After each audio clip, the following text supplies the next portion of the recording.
ಅಂಬೇಡ್ಕರ್ ನಾಮಫಲಕ ವಿಚಾರ ಎರಡು ಕೋಮುಗಳ ನಡುವೆ ಗಲಾಟೆ. ಮನೆ ಮುಂದೆ ನಿಲ್ಲಿಸಿದ್ದ ವಾಹನಗಳು ಕೂಡ ಜಖಮ್ಮಾಗಿದೆ. ನಂಜನಗೂಡು ತಾಲೂಕಿನ ಹಲ್ಲರೆ ಗ್ರಾಮದಲ್ಲಿ ಈ ಘಟನೆ. ಸ್ಥಳದಲ್ಲಿ ಉದ್ವಿಗ್ನ ವಾತಾವರಣ ನಿರ್ಮಾಣವಾಗಿದೆ. ಕ್ಷಣ ಕ್ಷಣವೂ ಆತಂಕ ಸೃಷ್ಟಿಯಾಗಿದೆ. ಅಂಬೇಡ್ಕರ್ ನಾಮಫಲಕ ವಿಚಾರ ಈಗ ಹಿಂಸಾಚಾರಕ್ಕೆ ತಿರುಗಿದೆ. ನಿನ್ನೆ ಧ್ವಜ ದಂಗಲ್, ಇಂದು ಅಂಬೇಡ್ಕರ್ ವಿಚಾರದಲ್ಲಿ ಸಂಘರ್ಷ. ಎಸ್, ಮೈಸೂರಿನ ನಂಜನಗೂಡು ತಾಲೂಕಿನ ಹಲ್ಲೆರೆ ಗ್ರಾಮದಲ್ಲಿ ಈ ಘಟನೆ ನಡೆದಿದೆ.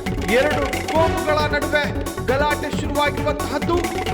ಮನೆ ಮುಂದೆ ನಿಲ್ಲಿಸಿದ ವಾಹನಗಳ ಮೇಲೂ ಕಿಡಿಗೇಡಿಗಳು ಹಾನಿ ಮಾಡಿದ್ದಾರೆ. ಗಾಜುಗಳನ್ನ ಪುಡಿಗೈದು ವಾಹನಗಳನ್ನ ಜಖಂ ಮಾಡಿದ್ದಾರೆ.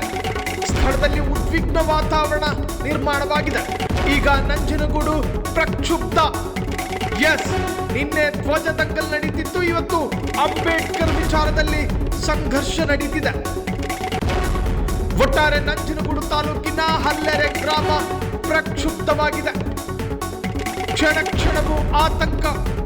ಅಂಬೇಡ್ಕರ್ ನಾಮಫಲಕ ವಿಚಾರದಲ್ಲಿ ಸಂಘರ್ಷ ನಡೆಯುತ್ತಿದೆ.